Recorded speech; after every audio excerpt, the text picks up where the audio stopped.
ఆరాధన వర్తమానం విన్న తర్వాత కొంతసేపు మీరు కుటుంబాల్లో మీరు ప్రభువును ఆరాధించుంటారని నమ్ముతున్నాం.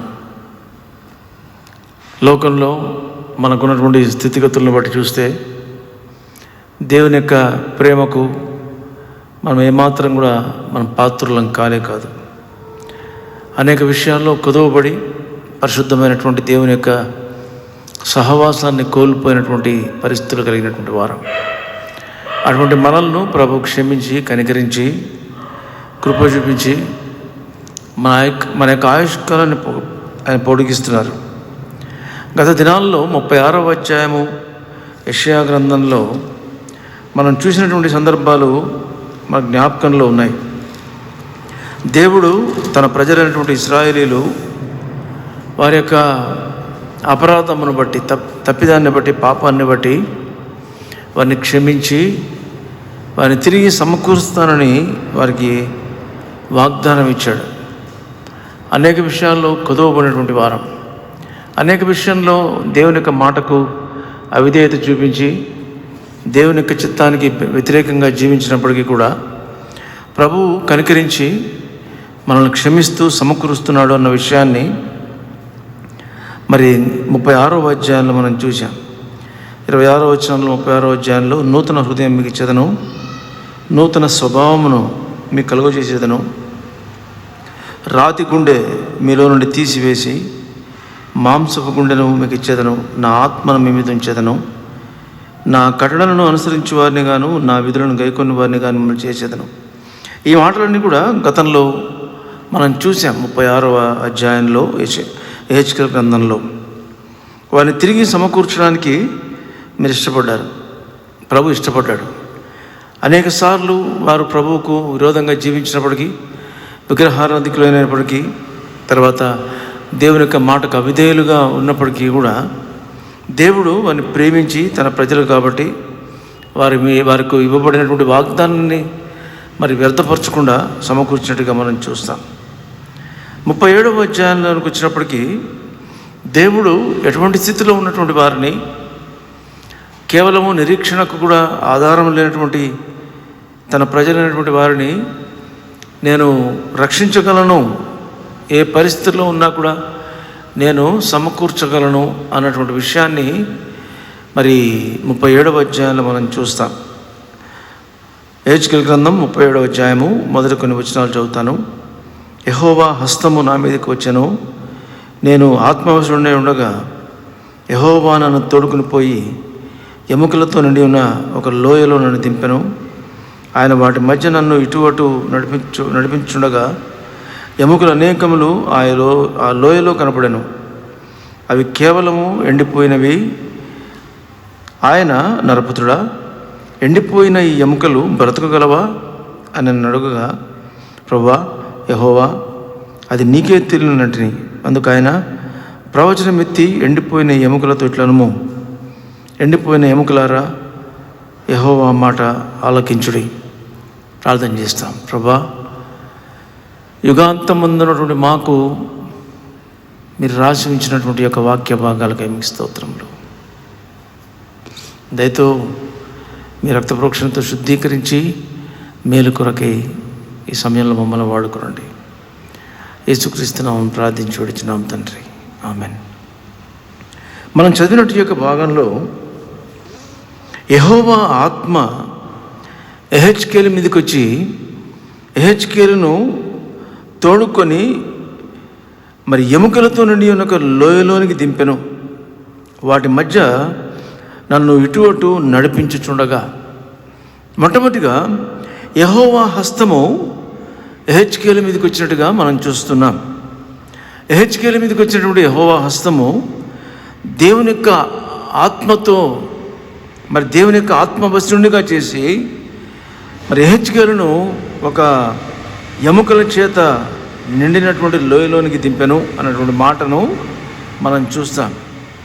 కాబట్టి దేవుని యొక్క సేవకుడు ప్రవక్త అయినటువంటి యెహెజ్కేలు దేవుని యొక్క హస్తముతో నింపబడి పంపబడ్డట్టుగా మనం చూస్తాం. ఈ యొక్క మధ్యాహ్నం సమయంలో ప్రియమైన సహోదర సహోదరి, దేవుడు తన ప్రజలైనటువంటి వారిని రక్షించడానికి, తన ప్రజలైనటువంటి వారిని విడిపించడానికి ఇష్టపడే దేవుడు అనేది మనకు అర్థమవుతుంది.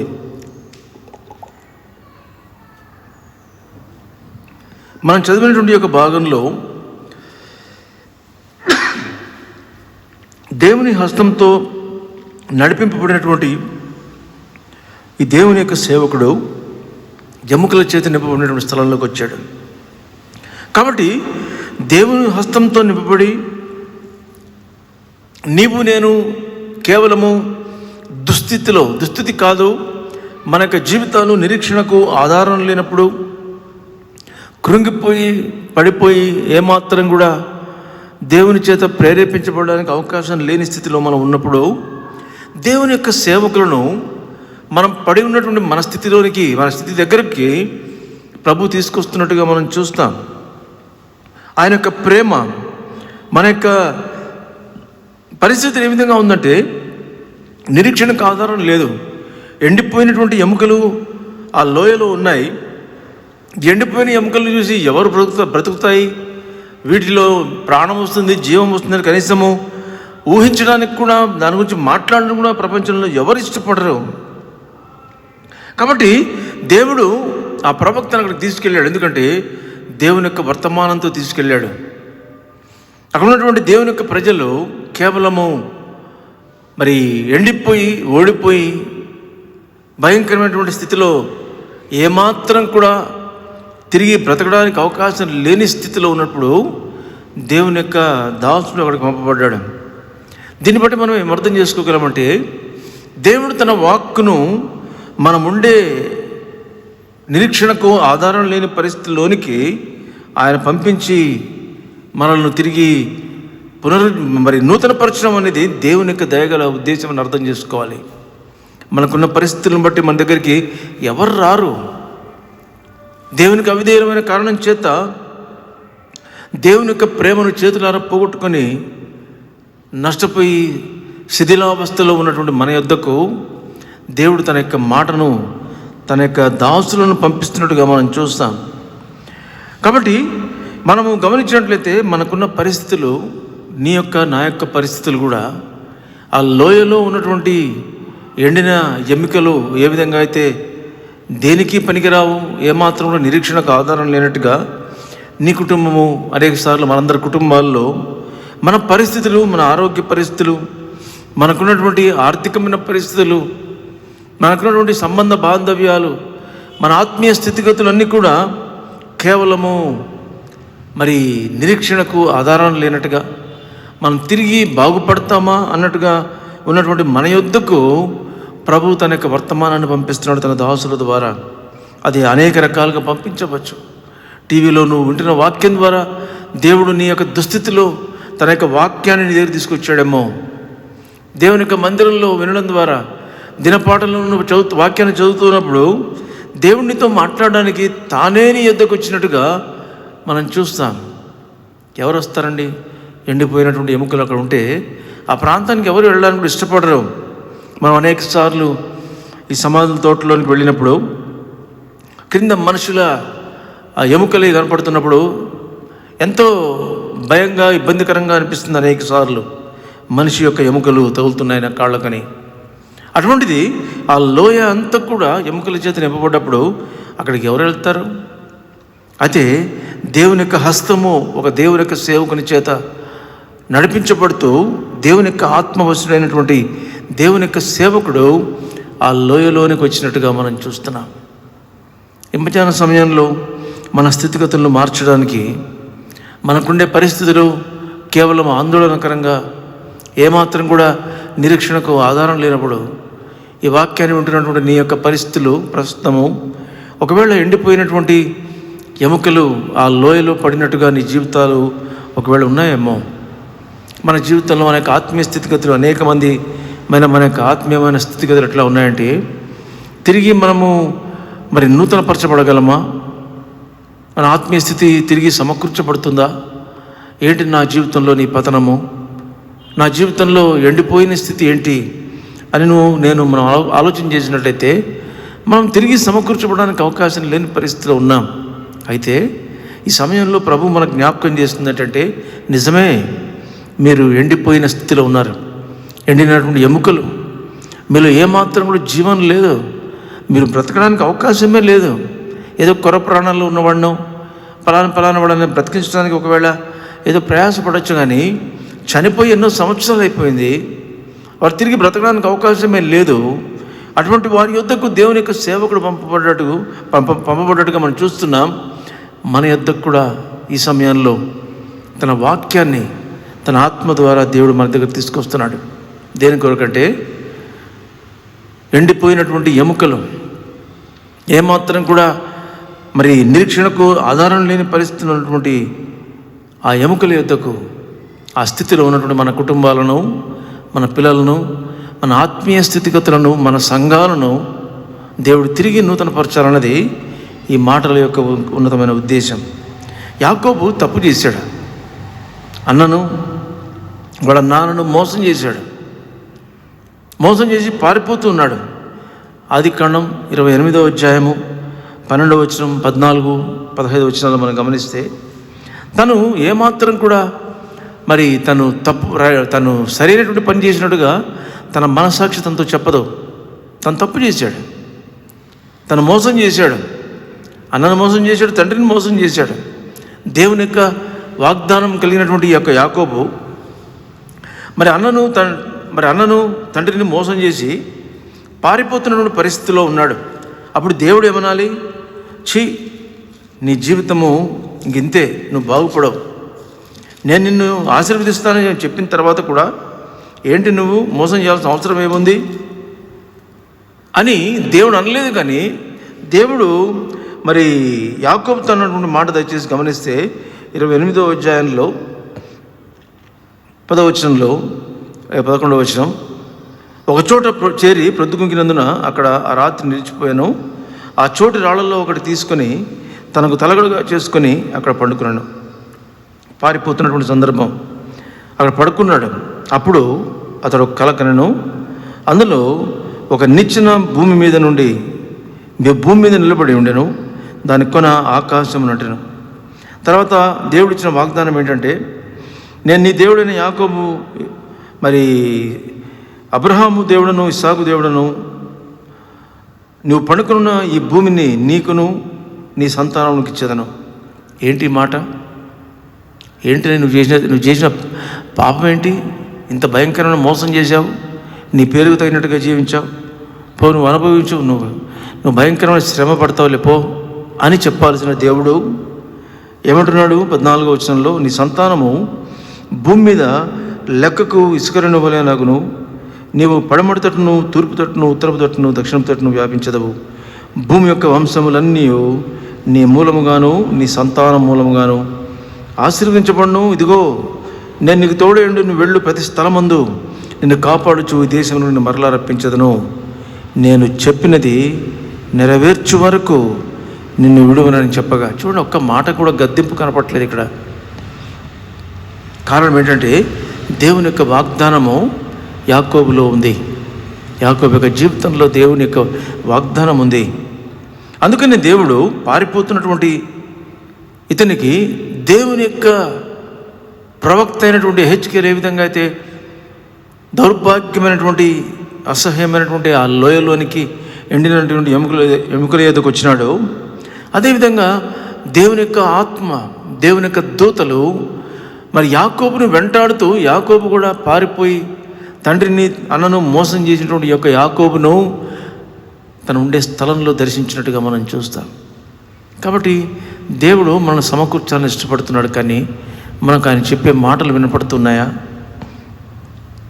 మన మీద దేవుని యొక్క వాగ్దానం ఉంది. దేవుని యొక్క ప్రేమను అనుభవించాలన్నది దేవుని యొక్క దయగల సంకల్పం, దేవుని యొక్క ఆశ. కాబట్టి ఈ మధ్యాహ్న సమయంలో ప్రేమైన సహోదర సహోదరి, మన యొక్క జీవితం అంతా కూడా పతనముతో కూడింది. అనేక విషయాల్లో ప్రభు కోరినట్టుగా జీవించాలని తీర్మానం చేసుకుంటాం. తిరిగి పరిస్థితులు వచ్చినప్పుడు జారిపోయే తత్వం కలిగినటువంటి వారం మన పితరులైనటువంటి ఇశ్రాయేలు యొక్క జీవితంతో పోల్చుకున్నప్పుడు మన జీవితం అంతకంటే ఘోరమైనటువంటిది. అటువంటి మనల్ని ప్రభు పశ్చాత్తాపడండి, మీ జీవితాన్ని నేను తిరిగి సమకూరుస్తాను. మీరు పశ్చాత్తాపడ్డారంటే మీ యొక్క జీవితాన్ని నేను తిరిగి సమకూర్చి ఎండినటువంటి మీ యొక్క ఎముకలు తిరిగి సమకూర్చగలను. ఎవరు నమ్ముతారండి ప్రపంచంలో? ఎవ్వరూ నమ్మరు. దేవుడు హెజ్కేలుని అడుగుతాడు, ఇవి బ్రతుకుతాయా హెజ్కేలు, ఇవన్నీ బ్రతకగలవా అన్నప్పుడు హెజ్కేలు ఒక్కసారి మరి తనకు అయోమయమైపోయింది తన పరిస్థితి. ఏమో ప్రభా నీకే తెలుసు, నాకేం తెలుసు ప్రభా, నీకే తెలుసు అని అర్థం ఏంటో. తన యొక్క ఉద్దేశం ఏంటంటే, ప్రభా నువ్వు బ్రతికించాలంటే బ్రతికించగలవు, అది నీకే తెలుసు, కాబట్టి నాకు తెలీదు. కాబట్టి తను ఊహించడానికి కూడా లేనటువంటి మాటను దేవుడు అడుగుతున్నాడు. కాబట్టి అనేక సార్లు ప్రభువు చేసే కార్యాలు మనకు అర్థం కావు. మనకు ఒకటే అర్థం చేసుకోవాలి ఏంటంటే, ఆయన క్షమించుటకు సిద్ధం మనసు కలిగినటువంటి దేవుడు. మన జీవితకాలం అంతా కూడా అనేక సందర్భాల్లో మనం తప్పిపోతున్నప్పటికీ తిరిగి సమకూర్చాలన్నది దేవుని యొక్క ఆశ. క్రీస్తును పోలినటువంటి జీవితాన్ని మనం కలిగి ఉండాలన్నది దేవుని యొక్క ఆశ. అందుకనే దేవుని యొక్క హస్తము హెజ్కేలు మీదకి వచ్చింది. దేవుని యొక్క ఆత్మచేత నింపబడినటువంటి హెజ్కేలు దేవుని చేత కొనుక్కోబడి ఏదో ఒక మంచి స్థలానికి, ఒక మంచి మరి ఏదైనా తోట వంటి తోటలోనికో మంచి సెలయేళ్ళు ఉన్న స్థలానికి తీసుకెళ్ళలేదు. కానీ కేవలము ఎవరు కూడా ఇష్టపడనటువంటి ఆ ఎముకలు ఉన్నటువంటి లోయలోనికి తీసుకెళ్ళాడు. ఎంత ప్రేమ, ఎంత ప్రేమ! నీ ప్రభు, నా ప్రభు, నీ కొరకు, నా కొరకు, మన ప్రభువు మన యొక్క దుస్థితిలో మనల్ని చూచినప్పుడు మన యొద్దకు వస్తున్నాడు. ఈ వాక్యాలు మనం అనేక సార్లు చదువుతున్నప్పుడు, వింటున్నప్పుడు మనం అర్థం చేసుకోవాల్సింది ఏంటంటే, ఎందుకు దేవునికి నా మీద ఎంత ప్రేమ. ఎండిపోయినటువంటి ఎముకల వలె కేవలము తృణీకరించబడి ఏ మనిషి కూడా మా యొద్ద నివసించడానికి కానీ, మాతో మాట్లాడడానికి కానీ, మా దగ్గర ఉండడానికి కానీ ఇష్టం లేని పరిస్థితిలో ఉన్న మా దగ్గరికి నా ప్రభు వచ్చినాడు. ఈ వాక్యం నీకు వినిపించబడుతున్నప్పుడు నీ స్థితి, నీ ఆత్మీయ స్థితిగతులు ఏ విధంగా ఉన్నాయి? ప్రభువుకు ప్రీతికరమైన జీవితాన్ని జీవించగలుగుతున్నామా? ప్రియమైన సహోదర, సహోదరి, ప్రభు సన్నిధిలో జాగ్రత్త పడడానికి ప్రయత్నం చేస్తాం. తర్వాత 4వ వచనంలో, అందుకు ఆయన ప్రవచనం ఎత్తి ఎండిపోయిన ఈ ఎముకలతో ఇట్లనము, ఎండిపోయిన ఎముకలారా యెహోవా మాట ఆలకించుడి. తర్వాత యెహోవా ఏం చెప్పాడు ప్రవక్తతో? నువ్వు వెళ్ళి ప్రవచించు హెజ్కేలు అని చెప్పన్నప్పుడు హెజ్కేలు దేవుని యొక్క మాట ప్రకారము ప్రవచించడానికి పూనుకుంటాడు. ఇక్కడ మాటల్లో రెండవది ఏంటంటే మనం అర్థం చేసుకోవాల్సింది, దేవుని యొక్క హస్తంతో, దేవుని యొక్క ఆత్మచేత పంపించబడ్డాడు. మన దగ్గరకు వచ్చాడు ప్రభు, తన దాసులను ఆయా రీతిలుగా పంపించాడు. రెండవది తన మాటను, ఆయన మాటలో శక్తి ఉంది. మనం చూస్తున్న ఈ విశ్వము మనిషి యొక్క బుద్ధికి ఎన్నటికీ అర్థం కాదు. ఈ విశ్వంలో బహు స్వల్పమైనది, సూక్ష్మమైనటువంటి భాగాన్ని మనిషి అర్థం చేసుకోవడానికి ఇన్ని సంవత్సరాలు పట్టింది. ఇంకా ఎంతో ఉంది. ఈ విశ్వాన్ని మనిషి అర్థం చేసుకోవడానికే తన జీవితాలు ఎన్నైనా సరిపోవు అనుకున్నప్పుడు ఈ సృష్టి అంతటిని మనిషి ఎప్పుడు అర్థం చేసుకోవాలి? కాబట్టి ఈ విశ్వంను ఏమాత్రం కూడా మనిషి అర్థం చేసుకోలేనటువంటి ఈ పరిస్థితిలో ఉన్నటువంటి దేవుని యొక్క మాట నీ జీవితాన్ని, నా జీవితాన్ని మార్చగలదు. మాట చేత ఈ విశ్వమును సృజించినాడు దేవుడు. మాటే ఆయన కష్టపడి కూర్చొని మనిషిని చేసినట్టుగా సృష్టిని చేయలే. సృష్టిని కలుగునుగా కంటే సృష్టి కలిగింది. ఆయన యొక్క మాటలంతా శక్తి ఉంది. కాబట్టి దేవుడు మనతో మాట్లాడితే మనకు ధైర్యం. ఎట్లా మాట్లాడతాడు దేవుడు మనతో? దేవుని యొక్క వాక్యం ద్వారా దేవుడు మనతో మాట్లాడతాడు. యుగాంతమున్నటువంటి మన కొరకు దేవుడు రాసి ఉంచినటువంటి యొక్క వాక్య భాగం మనతో మాట్లాడుతుంది. శ్రద్ధగా ప్రభు సన్నిధిలో ఉన్నట్టుగా భావించి, ప్రభా నువ్వు నాతో మాట్లాడు, నా దినపాఠంలో దేవుని యొక్క వాక్యాన్ని వింటున్నప్పుడు నాతో మాట్లాడు అన్నప్పుడు మనకున్నటువంటి పరిస్థితులు ఎంత దౌర్భాగ్యంగా ఉన్నప్పటికీ కూడా మనకి ఎక్కడ లేని ధైర్యం వస్తుంది. దేవుని సన్నిధిలో యథార్థంగా ఉన్నప్పుడు దేవుని యొక్క వాగ్దానం, దేవుని యొక్క మాటలు, తన వాక్యం ద్వారా మనల్ని సంధించినప్పుడు, మనతో మాట్లాడినప్పుడు ఎక్కడలే ధైర్యం వస్తుంది. కాబట్టి ప్రవచనం లేకపోతే దేవుని యొక్క మాటలు ఆ ఎముకలున్న స్థలంలో ప్రవచించాడు ప్రవక్త. కాబట్టి ఆ ఎముకలు, ఆ యొక్క మాటలు వినడానికి ఆ ఎముకలకు చెవులు ఎక్కడి నుంచి వచ్చినాయి? ఎముకలు అక్కడ ఉండేది. ఆ ఎముకలు ఎట్లా వింటాయి? ఎముకలు, నరములు, మాంసము, చర్మము పొదిగిన తర్వాత అప్పుడు దేవుడు మాట్లాడినాడు. అప్పుడు మా యొక్క ఎముకలు మరి ప్రాణం వచ్చిన తర్వాత విన్నాయి అంటే బాగుండేది. ఏ స్థితిలో ఉన్నారో ఆ స్థితిలోనే దేవుని యొక్క మాట విని, దేవుని యొక్క మాటలోని శక్తిని అవి విన్నట్టుగా మనం చూస్తాం. కాబట్టి మన యొక్క స్థితిగతులు ఇంకా మారలేదు. భయంకరమైన పరిస్థితిలో మనం ఉన్నాం. దేవుడు ఈ పరిస్థితిలోనే మనల్ని ఉంచి మనతో మాట్లాడుతున్నాడు. ఎంత ప్రేమ కలిగినటువంటి దేవుడు. మన స్థితిని ఇంకా మార్చక ముందే దేవుడు చెప్తున్నాడు. ఇర్మియా గ్రంథంలో కూడా మరి తదితరమైన స్థలాల్లో బబులోను బానిసత్వంలో ఉన్నటువంటి తన ప్రజలకు ఈ స్థలాలన్నింటిలో కూడా మనం చదువుతున్న సందర్భాలు కూడా బబులోను బానిసత్వంలో ఇంకా వాళ్ళు మగ్గుతూ ఉన్నారు. వారు విడిపించబడతామన్నటువంటి ధైర్యం, నమ్మకం, నిరీక్షణ వాళ్ళకి లేదు. ఆ సమయాల్లో దేవుడు చెప్తున్న మాటలు ఇవన్నీ. మీరు అనుకుంటున్నారు ప్రపంచమంతా చెదరగొట్టబడ్డారు కదా, తిరిగి మేము సమకూర్చబడతాం, దేవుడు మమ్మల్ని రక్షిస్తాడు అని అనుకోవడానికి అవకాశం లేని పరిస్థితుల్లో మీరు ఉన్నారు కదా. అయితే మన పరిస్థితులతో మాట్లాడతాడు. దేవుడు మనముండే మన పరిస్థితులతో మాట్లాడతాడు. ఆ పరిస్థితుల్లో మాట్లాడి వాటిని మన కొరకు వాడుకుంటాడు. ఇశ్రాయేలు కొరకు ఆకాశంతో మాట్లాడి అక్కడి నుంచి మన్నాను కురిపించాడు. వాళ్ళకి నీళ్లు కావాలంటే మరి బండతో మాట్లాడి బండ ద్వారా వాళ్ళకి నీళ్ళు ఇచ్చాడు. కాబట్టి సృష్టి దేవుని యొక్క మాట వింటుంది. కాబట్టి ఎముకలు కేవలము నిర్జీవ స్థితిలో ఉన్నప్పటికీ కూడా దేవుని యొక్క మాటలు వాటికి వినపడే స్థితి వాటికి ఉంది. ప్రభువైన యేసుక్రీస్తు వారు బాప్తిసం పొందిన తర్వాత ఈ 40 దినాలు మరి సాతాను చేత శోధింపబడుటకు అరణ్యమునకు వెళ్ళామని రాయబడింది కదా. అక్కడ దేవుడు అనుకుంటే ఈ రాళ్ల వలన పిల్లలను పుట్టించగలడు అన్నటువంటి మాట మనం చూస్తాం. ముమ్మాటికి సత్యం. దేవుడు ఎముకలతో మాట్లాడి ఆ ఎముకలను మహా గొప్ప సైన్యంగా చేయగలిగిన దేవుడు ఈ బండలు మరి పిల్లలను పుట్టించడానికి ఏమాత్రం కూడా సంశయం లేకుండా చేయగలడని ఈ మాటను బట్టి మనం అర్థం చేసుకోగలం.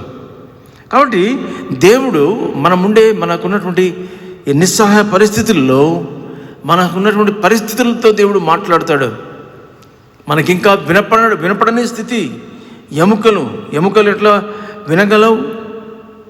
దేవునికి అవసరం లేదు అవన్నీ. చనిపోయినటువంటి వారు ఏమాత్రం కూడా మరి బ్రతకని చనిపోయినటువంటి స్థితిలో ఉన్నటువంటి వారు దేవుడు మాట్లాడినటువంటి మాటను విని తిరిగి లేచినట్టుగా మనం చూస్తున్నాం కదా. కాబట్టి దేవుని యొక్క చిత్తానుసారంగా ఈ లోకంలో దేవుడు మనల్ని ఏర్పరచుకున్నాడు. మనతో మాట్లాడుతున్నాడు. ఏమనంటే దేవుని యొక్క మాటలో శక్తి ఉంది. దేవుడు తన మాట ద్వారా మనతో మాట్లాడి మనం ఉన్నటువంటి మన పరిస్థితులతో మాట్లాడి తన యొక్క శక్తిని, తన మాటలో ఉన్నటువంటి శక్తిని రుజువు చేసేవాడుగా ఉన్నాడు. కాబట్టి దేవుడు మనం ఉన్నటువంటి మరణకరమైన పరిస్థితుల్లో, ఎండిపోయినటువంటి మన పరిస్థితుల్లో ఆయన మాటకు మరి ఆ యొక్క పరిస్థితులకు సంబంధం లేదు. అనేకసార్లు మనం ఏమనుకుంటామంటే మరి మనకున్నటువంటి పరిస్థితులు భయంకరంగా ఉన్నాయి కదా, ఎండిపోయినటువంటి ఎముకలు, లేకపోతే అనేక సంవత్సరాలు అయిపోయింది. ఒక ఎముక ఒక దగ్గర, ఒక శరీరంలో ఉన్నటువంటి ఇంకొక ఎముక ఇంకొక దగ్గర పడ్డాయి. ఒక శరీరం ఒక తల ఒక దగ్గర, మరి శరీరం ఇంకొక దగ్గర, మొండెం ఒక దగ్గర. ఈ రకమైన పరిస్థితులు ఆయనకు అవసరం లేదు. పరిస్థితులు ఏ విధంగా ఉన్నాయన్నటువంటిది ప్రభువుకు అవసరం లేదు. ప్రభువుకు అవసరమైంది, ప్రభువుకు తెలిసింది ఏంటంటే, మనం తెలుసుకోవాల్సింది ఏంటంటే ఆయన యొక్క మాటలో శక్తి ఉందన్న సంగతి తెలుసుకోవాలి. ఇశ్రాయేలీయులు చెల్లాచెదురైపోయి ప్రపంచమంతా వ్యాపించి ఉన్నటువంటి దినాల్లో ప్రభువు కనికరించి వారిని తిరిగి సమకూర్చి బాగు చేయడానికి ఉద్దేశించినటువంటి వాడుగా ఈ యొక్క భాగాన్ని మనతో మాట్లాడుతున్నట్టుగా మనం చూస్తాం. దేవుడు మన యొక్క ఆత్మీయ జీవితాన్ని, మన కుటుంబాన్ని, మనకున్నటువంటి ప్రతి పరిస్థితిని బాగు చేయాలి అన్నది ఈ యొక్క వాక్య భాగంలో మనం నేర్చుకోదగినటువంటి విషయం. కాబట్టి ఈ సమయంలో దేవుని యొక్క బిడ్డలంగా దేవుడు మన ఆత్మీయ జీవితాన్ని తిరిగి సమకూర్చాలని, ఏదైతే తప్పిపోతున్నామో, ఏ విషయంలో అయితే పొరపాటు చేసినామో వాటన్నిటినీ ప్రభు తిరిగి క్షమించాలన్నది దేవుని యొక్క దయగల ఏర్పాటు, సంకల్పం. దేవుడు మన యొక్క ఆత్మీయ జీవితాన్ని తిరిగి సమకూర్చాలనేది దేవుని యొక్క ఆశ. ఆత్మీయంగా అనేక సార్లు మనం నష్టపోయిన సందర్భాల కంటే కూడా భౌతికంగా మన నష్టాన్ని గురించి ఎక్కువగా ఆలోచన చేస్తాం. భౌతికమైన నష్టాన్ని గురించి అంచనా వేస్తాం, కానీ ఆత్మీయమైనటువంటి నష్టాన్ని గురించి అంచనా వేయం. లోకంలో మనకు ప్రభువు అన్నీ ఇచ్చాడు, కానీ ఈ లోక సంబంధమైనటువంటి ఈ సందర్భాలే శాశ్వతం అనుకొని ప్రభు యొక్క మాటకు విధేయత చూపించలేని పరిస్థితిలో ఉంటాం. అయితే దేవుడు తన మాట ద్వారా మనతో చెప్తున్నటువంటి మాట ఏంటంటే, మీరు తన యొక్క వాక్యం ద్వారా మనం గమనించినట్లయితే ఈ కొత్త నిబంధనలో కూడా లాజరును ప్రభు ఏం చెప్తాడంటే, లాజరు బయటికి రమ్మని చెప్పినప్పుడు లాజరు బయటికి వస్తాడు. లాజరు తను చనిపోయినటువంటి స్థితిలో వినగలిగిన స్థితి తనకు లేదు. చనిపోయి కొన్ని దినాలైంది. అప్పటికే ఈ కొన్ని దినాలైనటువంటి లాజరు, ప్రభువైన యేసుక్రీస్తు వారు లాజరు బయటికి రాన్నప్పుడు తను వెంటనే బయటకు వచ్చినట్టుగా మనం చూస్తాం. కాబట్టి ప్రియమైన సహోదరుడా, మనకున్న పరిస్థితులతో తనకు నిమిత్తం లేదు. తను లాజర్ను కాపాడాలని, బ్రతికించాలనుకున్నాడు. కాబట్టి లాజర్ యొక్క స్థితితో తనకు సంబంధం లేదు. లాజర్ ఎప్పుడు చనిపోయాడో దేవునికి సంబంధం లేదు. లాజర్ను బ్రతికించాలనుకున్నాడు కాబట్టి ఆయన ఒక మాట సెలవించినాడు. ఆయన మాటలో శక్తి ఉంది. లాజరు తిరిగి మరణంలో నుండి, సమాధిలో నుండి బయటకు వచ్చేట్టుగా మనం చూస్తాం. గిద్యోను గురించి కూడా మనం చూస్తే, గిద్యోను ఎంతో భయపడుతూ ఉన్నటువంటి గిద్యోనుతో పరాక్రమంగా బలాఢ్యుడా అని చెప్పి అన్నప్పుడు, గిద్యోను పరాక్రమంగా బలాఢ్యుడు కాదు. తర్వాత దేవుడితో తను సంభాషణ జరిగిన తర్వాత దేవుని యొక్క మాటను బట్టి తను బలపరచబడి ఆ గొప్ప కార్యాన్ని, గొప్ప విజయాన్ని సంపాదించడానికి దేవుడు తను వాడుకున్నట్టుగా మనం చూస్తాం. కాబట్టి ఈ మధ్యాహ్న సమయంలో మొట్టమొదటిగా దేవుని యొక్క హస్తము చేత దేవుడు తన బిడ్డలను మన ఎదుగు పంపిస్తున్నాడు. రెండవది, దేవుని యొక్క మాటలో శక్తి ఉంది. మన స్థితిగతులు, మనం ఎంత భయంకరమైన స్థితిలో ఉన్నామో అది ప్రభువుకు అవసరం లేదు. ఆయనను మనల్ని రక్షించాలన్నదే ఆయన యొక్క ఆశ. అందుకే మన దగ్గరికి వస్తున్నాడు. కాబట్టి మూడవది, ఒక వ్యక్తి అవసరమైనటువంటి శరీర భాగాలన్నీ తిరిగి వచ్చినట్టుగా మనం చూస్తాం. ఎముకలు ఉన్నాయి ఇక్కడ. ఆ చివర ఒక తల, ఈ చివర ఒక కాలు, ఆ చివర ఒక చెయ్యి, ఈ రకంగా పడి ఉన్నాయి చెల్లా చెదరుగా ఆ లోయలో. క్రూర మృగాలు తినేసి ఒక్కొక్క స్థలానికి తీసుకెళ్ళి ఉండవచ్చు. అటువంటి స్థితిలో ఉన్నటువంటి ఆ యొక్క ఎముకలు తిరిగి, మరి ఇక్కడ 7వ వచనం 8వ వచనంలో, ఆయన నాకు ఇచ్చిన ఆజ్ఞ ప్రకారం నేను ప్రవచించుండగా గడగడమని ధ్వని ఒకటి పుట్టెను. అప్పుడు ఎముకలు ఒకదానితో ఒకటి కలుసుకొనను. నేను చూచుండగా నరములను మాంసమును వాటి మీదకి వచ్చెను. వాటిపైన చర్మము కప్పెను. అయితే వాటిలో జీవాత్మ ఏమాత్రం లేకపోయాను. కాబట్టి ఇక్కడ రాయబడిన మాట ఏంటంటే, నరములు, మాంసము, చర్మము వాటిని కప్పెను అన్నటువంటి మాట మనం చూస్తాం. భౌతికమైనటువంటి ప్రతి అక్కర శరీరము, ఎముకలు ఉన్నాయి, వాటి మీద మాంసం లేదు, నరములు లేవు, శరీరంలో అవయవాలు లేవు. వాటన్నిటినీ మాట చేత దేవుడు సృష్టించినాడు, కలుగజేసినాడు. ఈ మధ్యాహ్న సమయంలో భౌతికమైనటువంటి మన యొక్క ప్రతి అక్కర, మనం ఈ లోకంలో మంచిగా జీవించడానికి మనకేదో అవసరమో అవన్నీ దేవుడు మన జీవితంలో సమకూర్చాలని ఇష్టపడుతున్నాడు. దేవుడు, మరి నేను మిమ్మల్ని బ్రతికిస్తాను, కానీ మీకు కాళ్ళు లేకుండా బ్రతికిస్తాను, ఎందుకంటే మీరు తప్పు చేశారు కదా, లేకపోతే మీరు తప్పు చేసి ఈ ఎండిపోయినటువంటి ఎముకల్లాగా ఉన్నారు కాబట్టి మీ అందరికీ ఒక్కొక్క చేయి లేకుండా చేస్తాను అనలేదు. కానీ భౌతికంగా వారు ఒక ఆరోగ్యవంతమైన, మరి శక్తి కలిగినటువంటి ఒక మనిషి, ఒక మంచి సైనికుడు ఎంత బలంగా ఉంటాడో అంత బలమైనటువంటి ఒక వ్యక్తిని భౌతికంగా సమస్తము సమకూర్చి తను కోల్పోయినటువంటి తన సమస్తము సమకూర్చాడు భౌతికంగా. కాబట్టి దేవుడు మన యొక్క భౌతికమైనటువంటి ప్రతి అక్కర తీర్చే దేవుడు. భౌతికంగా మనం ఏదైతే మనం కలిగి ఉండాలో వాటన్నిటినీ దేవుడు తీర్చే దేవుడని మనం నమ్మగలిగినటువంటి వారంగా ఉండాలి. కాబట్టి భౌతిక సంబంధమైనటువంటి అవసరం. తర్వాత 8వ వచనం 10వ వచనంలో మనం గమనిస్తే 9వ వచనంలో కూడా, నరపుత్రుడా, జీవాత్మ వచ్చినట్టు ప్రవచించి ఇట్లనము, ప్రభువు యెహోవా సెలవిచ్చినది ఏమనగా, జీవాత్మ నలుదిక్కు నుండి వచ్చి హతులైన వీరు బ్రతుకున్నట్లు వారి మీద ఊపిరి విడుము అని నాకు ఆజ్ఞాపించినట్లు నేను ప్రవచించగా, జీవాత్మ వారిలోనికి వచ్చెను, వారి సజీవులై లెక్కింప శక్యము కానీ మహాసైన్యమై నిలిచిరి. ఈ మధ్యాహ్న సమయంలో నా యొక్క జీవితంలో ఆత్మ సంబంధమైనటువంటి జీవితము, భౌతిక సంబంధమైన విషయాల్లో కూడా దేవుడు సమకూర్చే దేవుడని నమ్మాలి. ఈ లోకంలో మనం కోల్పోయిన సమస్తము ఇస్తాడని దీన్ని బట్టి మనం నమ్ముదాం. ఆత్మీయంగా కూడా అనేక విషయాల్లో కుదువపడ్డాం. తాత్కాలికమైనటువంటి శరీర సంబంధమైన కోరిక కొరకు దేవుణ్ణి పోగొట్టుకునే మనస్తత్వం కలిగినటువంటి వారం. దాన్ని జయించాలంటే ప్రభు కృప చూపించాల్సిందే. ఈ రాతి గుండెని తీసివేసి మాంసపు గుండెని ఇవ్వాల్సిందే. కాబట్టి ఇక్కడ మనం గమనించినట్టుగా భౌతికంగా సమస్తం సమకూర్చాడు, ఆత్మీయంగా కూడా అన్ని తిరిగి సమకూర్చినట్టుగా మనం చూస్తాం. జీవాత్మ వారిలోనికి వచ్చింది, లెక్కింప సఖ్యము కానంత సైన్యము ఇశ్రాయేలు ఆ విధంగా అయినట్టుగా మనం చూస్తాం, ఆ ఎండిన ఎముకలు. కాబట్టి మన యొక్క ఆశ విఫలమైపోయింది. ఇక్కడ రాయబడిన మాట చూడండి, 11వ వచనంలో, అప్పుడు ఆయన నాతో ఇట్లనెను, నరపుత్రుడా, ఈ ఎముకలు ఇశ్రాయేలు అందరినీ సూచించున్నవి. వారు మన ఎముకలు ఎండిపోయాను, మన ఆశ విఫలమాయను, మనము నాశనమైపోతిమి అని అనుకొనుచున్నారు. మనం కూడా అనేక సార్లు అనేక ప్రయత్నాలు చేసిన తర్వాత తప్పిపోతూ ఉంటాం. అనేక విషయాల్లో కొదువుపడినటువంటి వారంగా ఉంటాం. కాబట్టి మనం అనుకుంటాం, ఇంకా మన ఆశ విఫలమైపోయింది, మన ఎముకలు ఎండిపోయాను, మన ఆశ విఫలమాయను, మనము నాశనమైపోతామి అని అనుకోవడము ఇశ్రాయేలు యొక్క సహజంగా అనుకోవడానికి అవకాశం ఉండే పరిస్థితులు.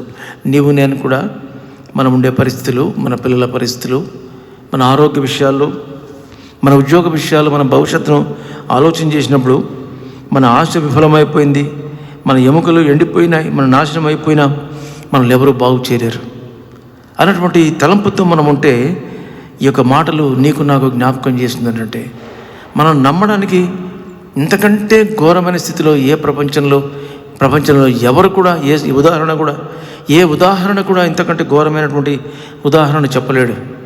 ఆ లోయలో ఉన్నటువంటి ఎండిన ఎముకలేంటి, ఎన్నో సంవత్సరాల క్రితం మరి చంపబడినటువంటి మనుషుల యొక్క శల్యములో తిరిగి బ్రతకడం ఏంటి? అసాధ్యమైన కార్యం. కాబట్టి దాన్ని సాధ్యపరచగలిగిన దేవుడు మన జీవితంలో కూడా మన యొక్క ఏ నష్టాన్ని కూడా తిరిగి సమకూర్చగలడు అన్న విషయాన్ని ఈ దినాల్లో మనం జ్ఞాపకం చేసుకోవడానికి ప్రయత్నం చేస్తాం.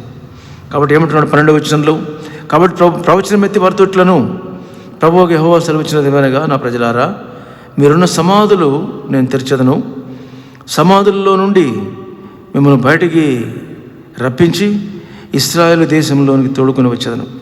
సమాధి అన్నది శాశ్వతంగా ఉండిపోయేది, దాన్ని ఎవరు తెరవరు. మళ్ళీ సమాధి అనేది భౌతికమైనటువంటి ఈ జీవితానికి శాశ్వతమైనటువంటి ముగింపు. అక్కడ మళ్ళీ ఆరంభం అన్నట్టు ఉండదు. కాబట్టి దేవుడు ముగింపును మళ్ళీ ఆరంభించగలడు. అది ఆయన చేతిలో ఉంది, ఆయనకు అసాధ్యమైనది లేదు. మీరున్న సమాధులు తెరవబడును, మిమ్మల్ని బయటికి రప్పిస్తా. 14వ వచనంలో చూడండి, నేను యెహోవానై ఉన్నానని మీరు తెలుసుకుందరు, మీరు బ్రతుకున్నట్లు నా ఆత్మను మీలో ఉంచి మీ దేశంలో మిమ్మల్ని నివసింపజేసేదను. యెహోవానగు నేను మాట ఇచ్చి ఉన్నాను, దాన్ని నెరవేర్తునని మీరు తెలుసుకుందరు. ఇదే యెహోవా వాక్కు. కాబట్టి ఈ యొక్క మాటలు మనము వింటున్నాం. ప్రభు మనల్ని కనికరించి తిరిగి సమకూర్చగలడు. ఇంకొక చరిత్ర మనకు తెలుసు, దావీదు యొక్క చరిత్ర. మరి సమూయేలు గ్రంథం 30వ అధ్యాయంలో ఇక్కడ దావీదు చేసినటువంటి ఒక తప్పిదాన్ని బట్టి తన వారందరూ కూడా అమాలేకీలు వారిని చెరకొని తీసుకుపోతారు. దావీదుతో ఉన్నటువంటి వారందరూ తన యొక్క కుటుంబాన్ని కూడా తీసుకువెళ్ళినప్పుడు దావీదు తిరిగి మరి వెనక్కి వచ్చాడు. వెనక్కి వచ్చినప్పటికి ఈ నష్టాన్ని చూసినప్పుడు, తర్వాత తనతో పాటు ఉన్న వాళ్ళు దావీదును చంపాలి అని ప్రయత్నం చేసినప్పుడు, దావీదు యొక్క హృదయంలో ఒక ఆలోచన ఉంది. ఇంకా అయిపోయింది, అమాలేకీయులు వచ్చారు, మరి సిక్లగ మీద పడి దోచుకొని దాన్ని హతం చేశారు, తర్వాత తగలబెట్టారు, అందరిని తీసుకెళ్ళిపోయారు. తిరిగి ఎట్లా వీళ్ళు బాగుపడడం ఎట్లా అని చెప్పి అనుకుంటున్నప్పుడు దేవుడు దావీదుకి ఇచ్చినటువంటి ఒక తీర్మానం ఏంటంటే, మన ప్రభువు ఎటువంటి పరిస్థితులైనా మన యొక్క ప్రార్థన వినగలడు. మనం ఎంత నష్టపోయినప్పటికి కూడా ఆయన ప్రేమించే దేవుడని దావీదుకు బాగా తెలుసు. అందుకని దేవుడు దావీదులో ఉంచిన తలంపును బట్టి మరి వెంటనే ఏమన్నాడు 7వ వచనంలో, మరి తన దేవుడైన యెహోవాను బట్టి ధైర్యం తెచ్చుకున్నాను. పిమ్మట దావీదు ఏఫోదును తెమ్మని యాజకుడైన అహీమెలకును కుమారుడైన అబ్యాతారుతో చెప్పగా, అబ్యాతారు ఏఫోదును దావీదును తీసుకొచ్చాను. ఈ దండును తరిమితే వారిని కలుసుకుంటానా అని అడిగినప్పుడు దేవుడు చెప్పిన మాటను బట్టి తను బయలుదేరుతాడు. వారిలో కొంతమంది రారు, బలి చేసినావులే నువ్వు, నీ వల్ల ఇప్పటికే నష్టం వచ్చింది, వాళ్ళు అంతని దోచుకొని పోయారు, మనం ఎంతమంది ఉన్నాం, మనముండి కొద్దిమంది వారిని గెలవగలమా? అనేక రకాలైన అవమానాలు తన జీవితంలో ఉంది. తిరిగి సమకూర్చబడడానికి అవకాశం లేని పరిస్థితులు వచ్చినాయి దావీదు యొక్క జీవితంలో. అయినప్పటికీ దేవుడు తనకిచ్చినటువంటి ధైర్యం, దేవుని యొక్క ప్రేమను అర్థం చేసుకున్నాడు. కాబట్టి నేను నిజమే తప్పు చేశాను, సౌలుతో మరి ఫిలిష్తీయులతో కలవడానికి వెళ్ళడం ఏంటి, నేను నా హృదయంలో సౌలు మీద ఉన్నటువంటి ఆ ద్వేషాన్ని ఇండైరెక్ట్గా తీర్చుకుందామని వెళ్ళానేమో, అందుకనే దేవుడు నన్ను ఈ స్థితికి తీసుకొచ్చాడు, నాకు ఇంత నష్టాన్ని తీసుకొచ్చాడని చెప్పేసి ఆశను వదులుకోలేతాను. తను ఏం చేశాడు, దేవుని సన్నిధిలో విచారణ చేశాడు. ప్రభువా, ఇది నా యొక్క ఎండిన స్థితి, ఎండినటువంటి ఎముకలు ఏ విధంగా ఉన్నాయో ఆ విధంగా ఉన్నట్టుగా తను భావించుకొని తన జీవితాన్ని, ఎండిపోయినటువంటి తన యొక్క స్థితిగతులను ప్రభు సన్నిధిలో మొరపెట్టినప్పుడు దేవుడు వారి అందరినీ తిరిగి సమకూర్చుకోవడానికి, దావీదు సమస్తము సంపాదించుకున్నాను, దోచుకొని తాను పోయిన దాని అంతటిని తిరిగి తెచ్చుకున్నాను అని 18వ వచనం మనం చూస్తాం 30వ అధ్యాయం 1 సమూయేలు గ్రంథంలో. కాబట్టి దేవుడు మన యొక్క జీవితాన్ని సమకూర్చాలని ఇష్టపడుతున్నాడు. నీ జీవితంలో, నా జీవితంలో ప్రభువుకి ఇష్టమై ఆయన యొక్క మార్గంలో ఆయనకి ఇష్టమైనటువంటి రీతిగా మరి జీవించడానికి ప్రభు చేసిన ఏర్పాట్లను జీవితానికి అన్వయించుకొని, ఎంత నష్టంలో మనం ఉన్నా, ఎంత దిగజారిపోయిన స్థితిలో ఉన్నా, భౌతికంగా కానీ ఆత్మీయంగా కానీ, వాటన్నిటిని సమకూర్చి గొప్ప మరి సైన్యముగా దేవుడు మన యొక్క జీవితాన్ని ఉంచబోతున్నాడని నమ్మి ప్రభు మీద ఆధారపడడానికి ప్రయత్నం చేస్తాం, ప్రార్థన చేస్తాం. మనకు ప్రేమించిన మా తండ్రి, హెచ్కేలు ఆ ఎండినటువంటి ఎముకలు కలిగినటువంటి ఆ లోయలో ప్రవచించినప్పుడు ఆ ఎండిన ఎముకలు మహాసైన్యమైనట్టుగా మాకు చూపించినారు. మమ్మల్ని సమకూర్చండి, మా యొక్క నిర్జీవ స్థితిని జ్ఞాపకం చేసుకునండి. వింటున్నటువంటి వారి యొక్క జీవితాల్లో, వారి కుటుంబ విషయాల్లో, వ్యక్తిగతమైన జీవితాల్లో అనేక రకాలైన వైఫల్యాలు, నష్టము, కుటుంబ సమస్యలు, కుటుంబంలో సమాధానం లేకపోవడం, ఆర్థికమైన ఇబ్బందులు, ఆత్మీయంగా పూర్తిగా దిగజారిపోయిన స్థితిగతులు. కాబట్టి వీటందరినీ వారి యొక్క స్థితిగతుల్లో తిరిగి సమకూర్చమని, అద్భుతమైనటువంటి మీ యొక్క హస్తం వారి మీద ఉంచమని, ప్రవచనం ఎత్తి మరి హెచ్కేలు ప్రవచించినప్పుడు ఎండిన ఎముకలు సైతము తిరిగి సమకూర్చబడినట్టుగా మేము చూస్తున్నాం. విన్నవారిని బట్టి మీకు స్తోత్రములు. ధైర్యపరచండి. మా స్థితి ఎంత భయంకరంగా ఉన్నా మీరు అనుకుంటే మా స్థితిగతులను ఒక క్షణంలో మీరు మార్చగలరు. మీ మీద ఆధారపడడం నేర్పించండి. మంచి మనస్సు, తీర్మానం దయచేయండి. యేసుక్రీస్తు నామమున ప్రార్థించి విడుచున్నాం తండ్రి, ఆమెన్. పాట సంఖ్య 256వ పాట.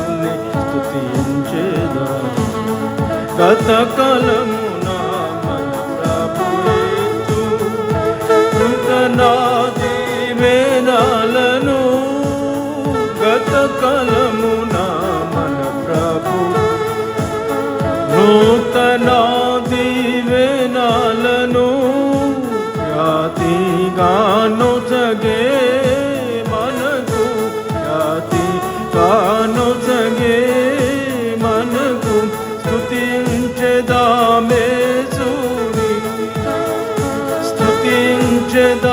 స్తుతించెదామేసుని నూతన అనుభవములతో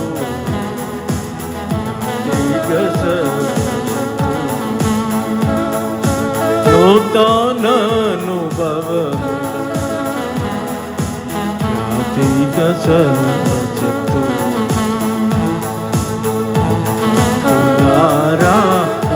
మనమందరము నిత్యము యేసుని స్తుతించెదము మనమందరము నిత్యము యేసుని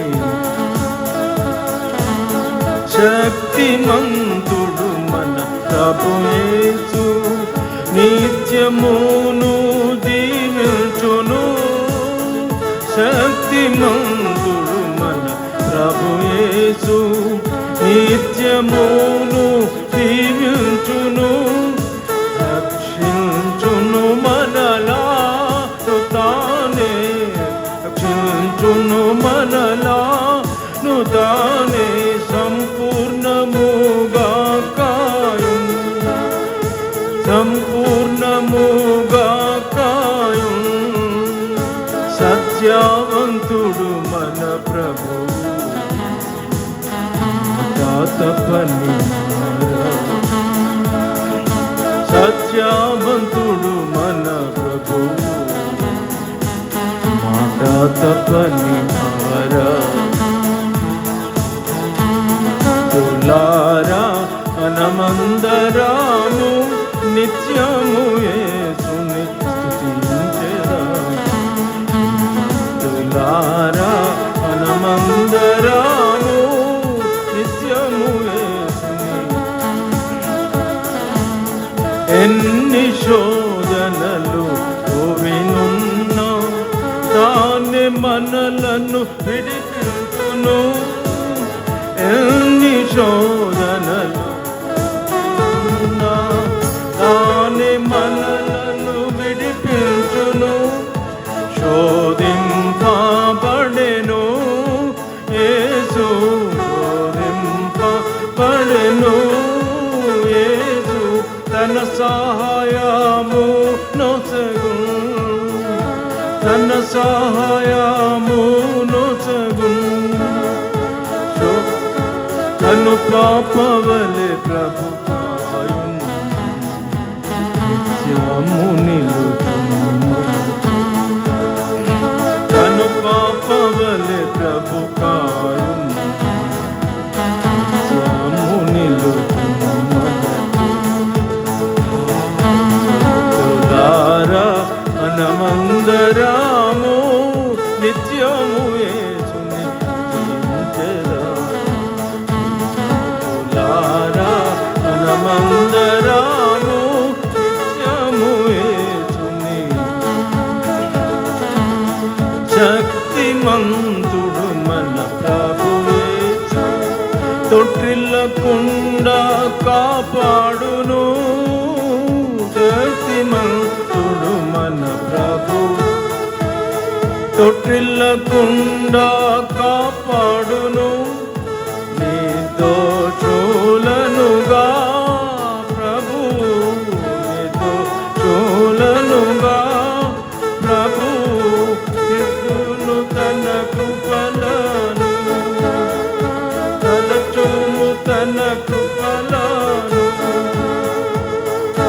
శక్తిమంతుడు మన ప్రభు యేసు తొట్టిల్లకుండా కాపాడును శక్తిమంతుడు ప్రభు యేసు తొట్టిల్లకుండా కాపాడును నిర్దోషుల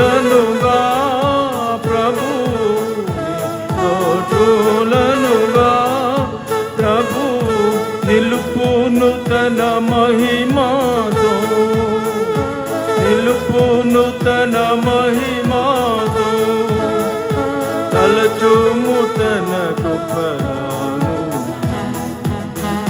నాడు విడువను,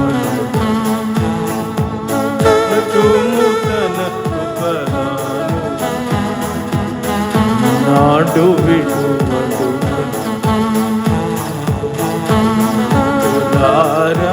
మనమందరము నిత్యము యేసుని స్తుతించెదము. మనమందరము నిత్యము యేసుని స్తుతించెదము.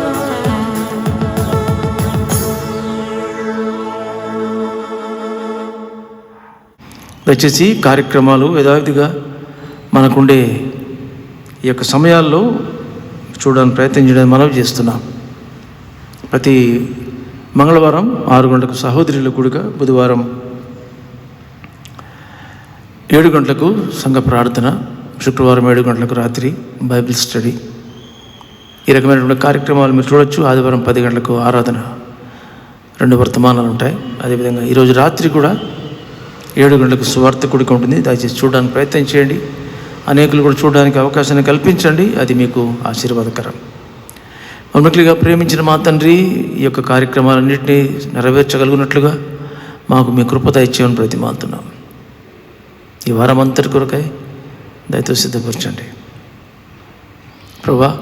ఈ యొక్క భయంకరమైన దినాల్లో ఈ వ్యాధి విస్తరిస్తుంది దేశంలో, ప్రపంచమంతటా. దయతో మీరు కనికరించి మీ యొక్క భద్రత కోరుకుంటున్నాం. మరి అనేక శ్రమల్లో, కష్టాల్లో ఉన్నటువంటి వారు, అనారోగ్యం చేతనైతేనేమి తదితరమైన కారణాల చేత బాధపడుతున్న వారికి కూడా ఉపశమనం, మీ స్వస్థత దయచేయండి. మమ్మల్ని మీ హస్తగతం చేస్తూ మా దిన ప్రార్థన ఆలకించమని, ముందున్న జీవితం కొరకై సిద్ధపరచమని యేసుక్రీస్తు నామమున ప్రార్థించి విడిచున్నాం తండ్రి. ఆమెన్. తండ్రి అయిన దేవుని యొక్క ప్రేమ, ప్రభువైన యేసుక్రీస్తు కృప, పరిశుద్ధాత్మిక అన్యోన్య సహవాసం ఉంటున్న మనకు, చూస్తున్నాం మనకు, అందరికీ సదాకాలం తోడుగా ఉండి కాపాడును గాక. ఆమెన్. Praise lord.